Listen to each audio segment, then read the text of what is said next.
नमस्कार दोस्तों, स्वागत है आपका एवन जी के स्टडीज़ में।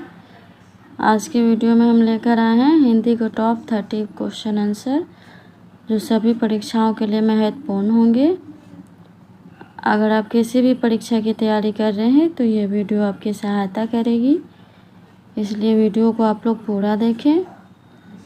इनमें से जितने भी क्वेश्चन के आंसर जानते हैं प्लीज़ कमेंट बॉक्स में ज़रूर दीजिएगा, और चैनल पे नए हैं तो चैनल को भी सब्सक्राइब ज़रूर कर लीजिए। चलिए आगे बढ़ते हैं।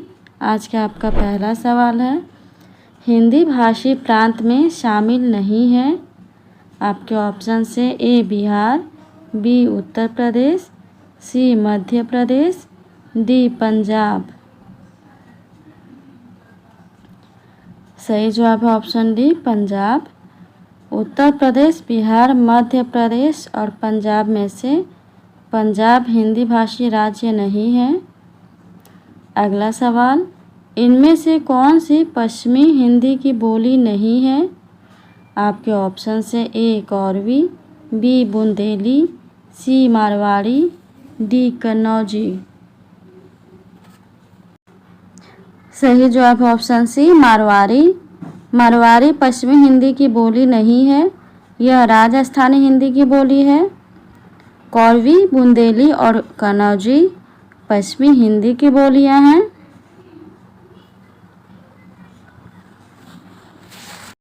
अगला सवाल, शब्द रचना में किसका योगदान नहीं होता। आपके ऑप्शन से ए प्रत्यय, बी पद, सी धातु, डी उपसर्ग। जवाब दीजिए। सही जवाब है ऑप्शन बी पद। शब्द रचना में उपसर्ग, प्रत्यय और धातु का योगदान होता है। उपसर्ग शब्द के शुरुआत में जुड़कर नए शब्द बनाते हैं, प्रत्यय शब्द के अंत में और धातु शब्द का मूल भाग होता है। पद का संबंध वाक्य रचना से होता है, न कि शब्द रचना से। अगला सवाल, प्रसिद्ध साहित्यिक पत्रिका कल्पना कहाँ से प्रकाशित होती थी। आपके ऑप्शन से ए कोलकाता, बी त्रिवेंद्रम, सी मुंबई, डी हैदराबाद। सही जवाब है ऑप्शन डी हैदराबाद। कल्पना नामक एक साहित्यिक पत्रिका हैदराबाद से प्रकाशित होती थी। यह एक मासिक पत्रिका थी। अगला सवाल, न का उच्चारण स्थान क्या है। न का उच्चारण स्थान क्या है। आपके ऑप्शन से ए ओष्ठ्य, बी दंत्य, सी तालव्य, डी कंठ्य। सही जवाब ऑप्शन बी दंत्य। न का उच्चारण स्थान दंत्य है। अगला सवाल, किस बोली की प्रधान प्रवृत्ति आकारांत शब्द है। आपके ऑप्शन से ए खड़ी बोली, बी ब्रज भाषा, सी अवधी, डी कन्नौजी। सही जवाब ऑप्शन ए खड़ी बोली। खड़ी बोली की प्रधान प्रवृत्ति आकारांत शब्द है। अगला सवाल, भूषण की भाषा का मूल गुण क्या है। आपके ऑप्शन से ए माधुर्य, बी ओज, सी प्रसाद, डी भक्ति। जवाब दीजिए। सही जवाब है ऑप्शन बी ओज। भूषण वीर रस के कवि थे और उनकी भाषा में ओज गुण की प्रधानता थी। ओज गुण वीर रस की कविताओं में उत्साह, वीरता और जोश का भाव उत्पन्न करता है। अगला सवाल, माहेश्वर का संधि विच्छेद क्या है। आपके ऑप्शन से ए महाधन ऐश्वर्य, बी महाधन ऐश्वर्य, सी महाधन ऐश्वर्य, डी महधन ऐश्वर्य। सही जवाब ऑप्शन ए महाधन ऐश्वर्य। माहेश्वर्य का संधि विच्छेद महाधन ऐश्वर्य है। यह वृद्धि संधि का उदाहरण है। अगला सवाल है, प्रत्यंग में कौन सा समास है। आपके ऑप्शन से ए तत्पुरुष, बी अव्ययी भाव, सी द्वंद्व, डी द्विगु। बताइए प्रत्यंग में कौन सा समास है। सही जवाब है ऑप्शन बी अव्ययी भाव। अव्ययी भाव समास में पहला पद अव्यय होता है, प्रत्यंग में प्रति अव्यय है और इसका अर्थ प्रधान है, इसलिए यह अव्ययी भाव समास है। अगला सवाल, कपोत का तद्भव रूप क्या है। कपोत का तद्भव रूप क्या है। आपके ऑप्शन से ए गाल, बी तरबूज, सी कबूतर, डी काजू। सही जवाब है ऑप्शन सी कबूतर। कपोत का तद्भव रूप कबूतर है।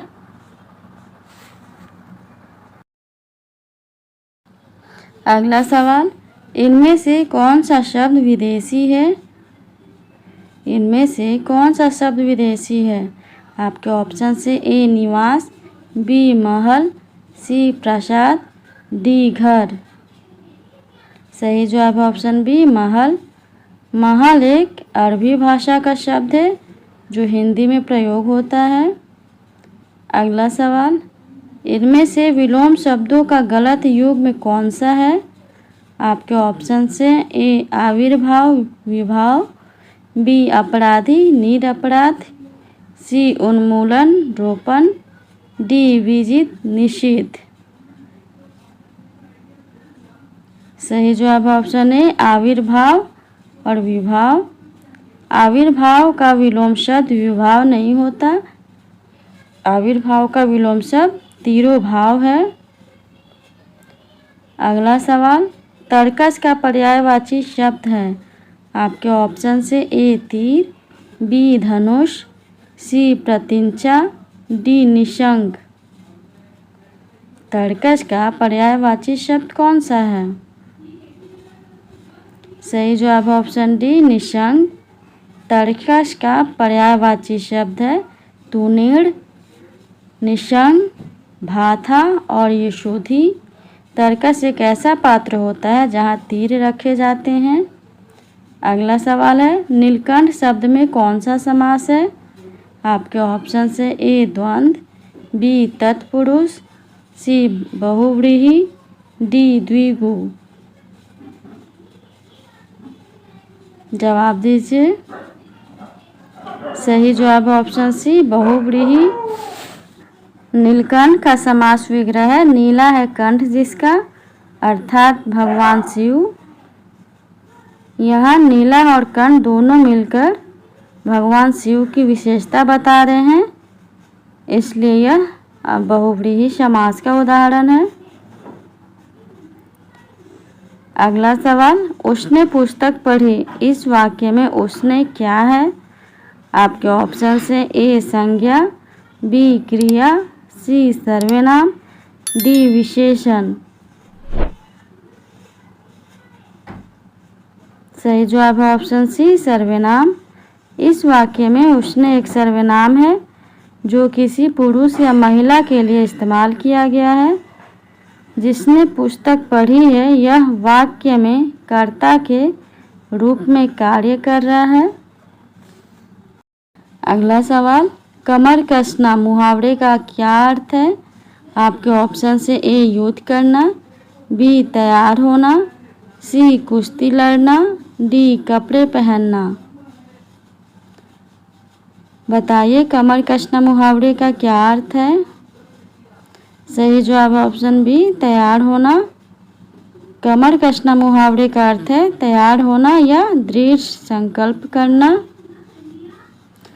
अगला सवाल है, सभी बच्चे छत पर खेल रहे हैं में कौन सा कारक है। आपके ऑप्शन से ए कर्ता, बी करण, सी आपादान, डी अधिकरण। सही जवाब ऑप्शन डी अधिकरण। अधिकरण कारक का विभक्ति चिन्ह में और पर है। अगला सवाल, जिनकी ध्वनि केवल मुख से हो निकलती है वे क्या कहलाते हैं। आपके ऑप्शन से ए वृत्ताकार स्वर, बी संवृत स्वर, सी अनुनासिक स्वर, डी निर्नुनासिक स्वर। जवाब दीजिए। सही जवाब है ऑप्शन डी निर्नुनासिक स्वर। जिन ध्वनियों का उच्चारण केवल मुख से होता है उन्हें निर्नुनासिक स्वर कहते हैं। अगला सवाल, प्रतिदिन किस प्रकार का क्रिया विशेषण है? आपके ऑप्शन से ए रीतिवाचक, बी परिणामवाचक, सी स्थानवाचक, डी कालवाचक। जवाब दीजिए। सही जवाब है ऑप्शन डी कालवाचक। प्रतिदिन क्रिया विशेषण कालवाचक क्रिया विशेषण है। अगला सवाल, काकल्य वर्ण कौन सा है? आपके ऑप्शन से ए य, बी स, सी ह, डी ण। जवाब दीजिए। सही जवाब ऑप्शन सी है। काकल्य वर्ण एक होता है जो कि ह है। अगला सवाल, रामचरितमानस नामक महाकाव्य की रचना शैली है। आपके ऑप्शन हैं ए दोहा चौपाई, बी बरवै, सी मसनबी, डी उपयुक्त सभी। जवाब दीजिए। सही जवाब ऑप्शन ए दोहा चौपाई। रामचरितमानस दोहा चौपाई शैली में रचित एक महाकाव्य है। इसमें दोहा और चौपाई छंदों का प्रयोग किया गया है। अगला सवाल है, वर्णिक छंदों में गण कितने प्रकार के होते हैं? आपके ऑप्शन से ए 4, बी 7, सी 8, डी 10। जवाब दीजिए। सही जवाब है ऑप्शन सी 8। वर्णिक छंदों में 8 प्रकार के गण होते हैं। यगण, मगण, तगण, रगण, जगण, भगण, नगण और शगण। अगला सवाल, जब से है आँख लगी तब से न आँख लगे, इसमें कौन सा अलंकार का प्रयोग हुआ है? आपके ऑप्शन से ए संदेह, बी विरोधाभास, सी अतिशयोक्ति, डी अनयोक्ति। जवाब दीजिए। सही जवाब है ऑप्शन बी विरोधाभास। विरोधाभास अलंकार वह अलंकार है जहाँ दो विरोधी बातें एक साथ कही जाती है, लेकिन वास्तव में उनमें कोई विरोध नहीं होता, बल्कि एक विशेष अर्थ या भाव छुपा रहता है। इस पंक्ति में एक ही समय पर नींद आना और नींद न आना, ये दोनों बातें परस्पर विरोधी हैं। ये सभी प्रश्न परीक्षा के दृष्टिकोण से बहुत ही महत्वपूर्ण हैं, इसलिए आप लोग वीडियो को पूरा देखें। अगला सवाल, शब्दों की आवृत्ति किस अलंकार में होती है? आपके ऑप्शन से ए यमक, बी वक्रोक्ति, सी अनुप्रास, डी श्लेष। जवाब दीजिए। सही जवाब है ऑप्शन ए यमक। यमक अलंकार में एक ही शब्द को 2 या 2 से अधिक बार दोहराया जाता है और हर बार उसका अर्थ भिन्न होता है। अगला सवाल, रोमांच किस तरह का अनुभव है? रोमांच किस तरह का अनुभव है? आपके ऑप्शन से ए सात्विक, बी कायिक, सी आहार, डी इनमें से कोई नहीं। सही जवाब ऑप्शन है सात्विक। रोमांच एक सात्विक अनुभव है। यह एक शारीरिक प्रतिक्रिया है जो किसी विशेष भाव या उत्तेजना के कारण होती है, जैसे कि डर, खुशी या उत्साह। अगला सवाल, हिंदी का प्रहरी इनमें से किसे कहा जाता है? आपके ऑप्शन से ए मदन मोहन मालवीय, बी पुरुषोत्तम दास टंडन, सी महात्मा गांधी, डी काका कालेलकर। जवाब दीजिए। सही जवाब है ऑप्शन बी, पुरुषोत्तम दास टंडन। हिंदी साहित्य में पुरुषोत्तम दास टंडन को हिंदी का प्रहरी कहा जाता है। उन्हें हिंदी भाषा और साहित्य के विकास में उनके महत्वपूर्ण योगदान के लिए यह उपाधि दी गई है। चलिए आगे बढ़ते हैं। अगला सवाल है, 4 गज मलमल में कौन सा विशेषण है? आपके ऑप्शन से ए संख्यावाचक, बी गुणवाचक, सी परिमाणवाचक, डी सार्वनामिक। जवाब दीजिए। सही जवाब है ऑप्शन सी, परिमाणवाचक। 4 गज मलमल में परिमाणवाचक विशेषण है। यह विशेषण मलमल की मात्रा यानी 4 गज को दर्शाता है, जो कि एक निश्चित परिमाण है। अगला सवाल, निम्नलिखित में कौन से शब्द में री की मात्रा का उपयोग हुआ है? आपके ऑप्शन से ए क्रिया, बी वर्षा, सी रिपु, डी दृष्टि। बताइए इनमें से री की मात्रा का प्रयोग किस शब्द में हुआ है? सही जवाब है ऑप्शन डी दृष्टि। दृष्टि शब्द में री मात्रा का प्रयोग हुआ है। अगला सवाल है, निम्नलिखित में से पार्श्विक ध्वनि कौन सी है? आपके ऑप्शन से ए स्वर्गीय न, बी ल, सी र, डी च। जवाब दीजिए। सही जवाब है ऑप्शन बी ल। ल एक पार्श्विक ध्वनि है। अगला सवाल है, जिंदगी नामा के लेखक कौन है? जिंदगी नामा के लेखक कौन है? आपके ऑप्शन से कृष्णा सोबती, बी केदारनाथ, सी कैफी आजमी, डी कालिदास। जवाब दीजिए। सही जवाब है ऑप्शन है कृष्णा सोबती। जिंदगी नामा के लेखक कृष्णा सोबती हैं। आज के लिए इतना ही। अगर वीडियो अच्छा लगा हो तो वीडियो को लाइक और चैनल पे नए हैं तो प्लीज़ चैनल को सब्सक्राइब ज़रूर कर लीजिए। धन्यवाद।